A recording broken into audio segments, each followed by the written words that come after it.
Hey, what's up, everybody? Thanks for hanging with us here on First Take alongside Skip Bayless and Stephen A. Smith. I'm Molly Karam. Good morning, Hello, Molly. guys. How you? Big time. You. What's up, baby? Molly, would you believe What? I talked to this man last night for like 2 hours, and not one time did we ever debate one sports Really? topic. Was Is it that a love true? fest? That is absolutely true. And the thing that I find interesting about it, just so everybody knows, Skip Bayless made me miss most of Empire last night. I did. The season and debut. he willingly did. I did, and I was willingly taping did. it, so I'm a little happy. I have it DVR'd as well. As much as I love the show, I will admit, if it were power, we would have cut that meeting short. But I actually did you a favor because you got to miss what happened when my Blue Jays beat your Yankees, right? I'm sure you guys still have plenty left to talk about, though, right? All right, let's do it. Coming up, Chip Kelly is questioned about the predictability of his offense. Has the league figured him out? We'll get into that. Plus, Tom Brady has a record-breaking performance against the Bills. And then Big Ben gets honored. What is that about? We'll get into that as well. But first, we got a little Thursday night football action.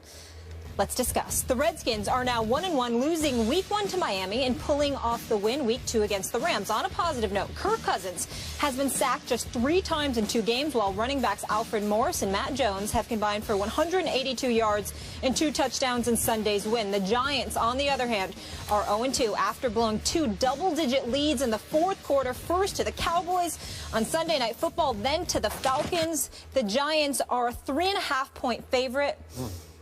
Giants, Washington. Skip, you wouldn't tell me in the meeting. I would not tell you. I need to know. And you know what? Who wins? Because I'm the only non-Giants fan on this panel, I think it's appropriate that I set this table and do the honors objectively, as opposed to the both of you. Although I sometimes wonder about my partner's real Giants affinity, because he does love him some Pittsburgh Steelers. I'm a diehard Pittsburgh Steelers fan, but I never root against the New York teams. Okay, got it. Diehard New York Football Giants, so we got to. So, Molly. Connecticut, go ahead. Go ahead. Oh.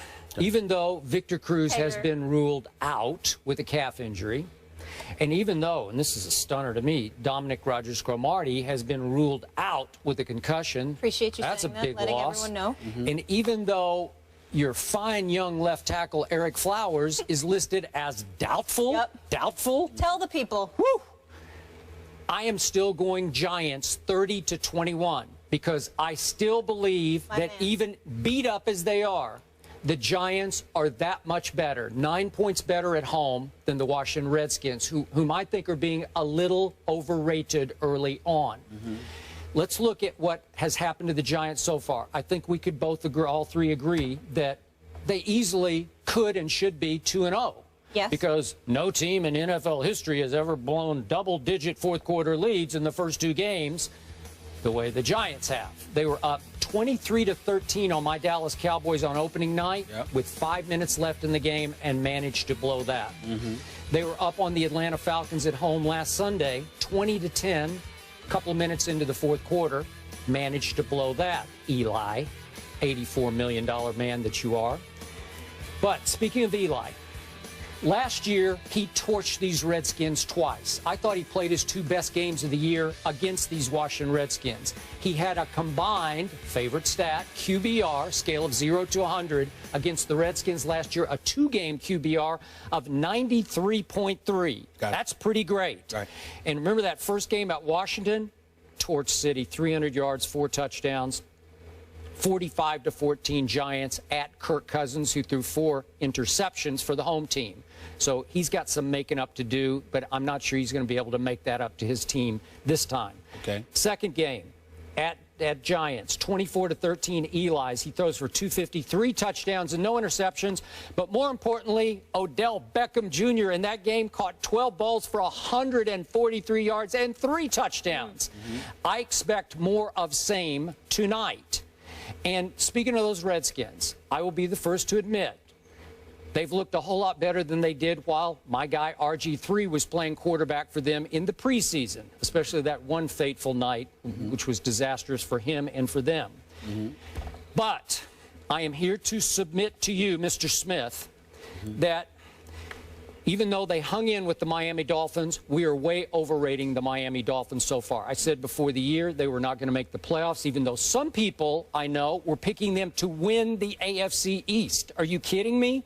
So it was no surprise. In fact, I picked the Redskins to upset the Dolphins on opening Sunday, and they came close. It took a punt return in the fourth quarter by Jarvis Landry to win the game 17-10.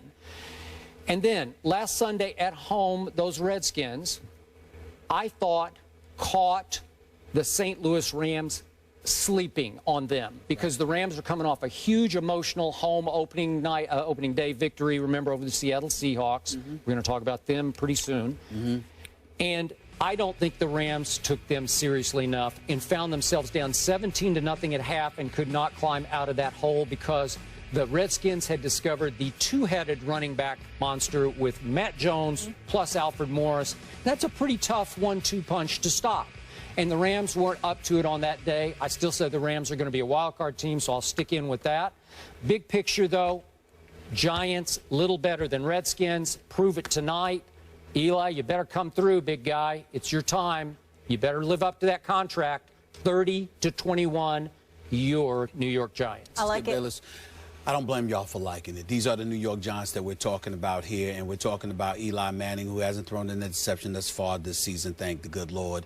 Shane Vereen is their second leading receiver. Actually, he's tied with as many receptions as Odell Beckham Jr. Both of them have 12 on the season. Obviously, the Giants were in both games. They should have won the opener against Dallas. They blew it. Obviously, they had a 10-point lead against the Atlanta Falcons in the fourth quarter. They blew it, and this is a division rivalry. So the obvious pick is to go with the Giants, no question about it, but I'm not doing it.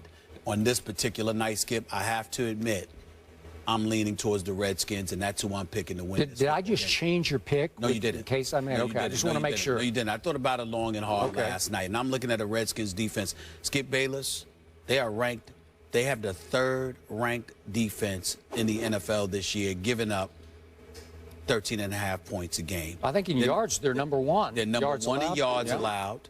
They're number 2 in yards allowed passing-wise. They're number 4 in yards allowed rushing-wise. They've got the 4th-ranked defense against the rush, the number 2-ranked defense against the pass, number 1 in yards allowed, okay? And then the number 3 ranked defense overall. I'm looking at that, and I'm saying if you're the New York Giants, you're going to have a problem because you don't have Victor Cruz tonight. You've got Odell Beckham Jr. It's not an accident that your second leading receiver is Shane Vereen. Fresh off 11 receptions in the Super Bowl for the New England Patriots, he becomes a New York Giants and has been playing relatively effective out of the backfield as a pass catcher. I think if you're the Washington Redskins rather, and you have an opportunity to key on Beckham and Victor Cruz as opposed to Shane Vereen, I think you take the latter. I think you can worry. I think you feel like you can handle Shane Vereen a bit better than you would be able to handle Victor Cruz and Odell Beckham Jr. The fact that Victor Cruz is out for tonight's game, I think, is an incredible thing for the Washington Redskins. I think it's something that's going to work to their advantage. They've got some cats on the defensive squad. You still got D'Angelo Hall back there. You still got Golston back there. You still got a few other guys. Kerrigan's back there as well, getting the sack. I'm just looking at these guys right now and how they're playing overall effectively, combined with the absence of weapons that the Giants have because of the still suspect running game and the absence of Victor Cruz. Therefore, you can key on Odell Beckham Jr., really put a hat on him. I think he's still going to get his because he's too talented not to. But I don't think one receiver is going to beat this Redskins defense at this juncture. I know the Redskins went against Miami, and then after that, you said they caught St. Louis napping. I get all of that. But I also think about the defenses that Miami has and that St. Louis has and how they have a reputation for being able to punch you in the mouth because of the personnel they have this year. That certainly didn't work that well against the Washington Redskins. And then I think about the Redskins rushing attack, the combination of this guy, Matt Jones, who came out of nowhere, with Alfred Morris. You can run the football effectively, okay, against anybody, it would appear, because we all believe that Alfred Morris is a stud. And you combine that with the way the defense is playing. It's a division rivalry. You're not going to be surprised by anything that Coughlin and McAdoo throw at you. I think the combination of all of those things, combined with the absence of personnel the Giants have at their disposal at this particular juncture, meaning the absence of a Victor Cruz, the absence of a JPP to contribute to rattling Kirk Cousins. I think all those things lend itself towards Washington escaping with this game. I'm picking Washington to win this game 23-20. 23-20. I appreciate your objectivity, I but I'm a do little remind you, Eli, I'm sorry, go ahead. No, I said I appreciate his objectivity, but I'm a little salty with you. You are. Hashtag hail to the Redskins. I know what that means. I totally believe that you will get over it. I totally believe you will get over it. We just broke up. Goodbye. Remember, Eli does love him some tight ends. He'll use his tight ends too tonight. Right. It won't be just Odell or bust. Right. And that Redskin defense, did it really add anyone that made it that much better? Is it still pretty much the same personnel that it was a year ago? Guys were nipped and nicked up a little bit. Some. One is healthy, as they appear to be right now. Okay. I'm just not buying the Redskins yet, but we will see tonight. All right, so Stephen A. has the Redskins, Skip has the Giants. We hope, I could see the Giants losing tonight and going to the nation's capital and beating Washington later on, but not right now. Better on the road than at home there. All right, that's their picks. We want to hear from you guys. Weigh in on Twitter using the hashtag TakeNYG or TakeWashington, and we will share those results in just a little bit.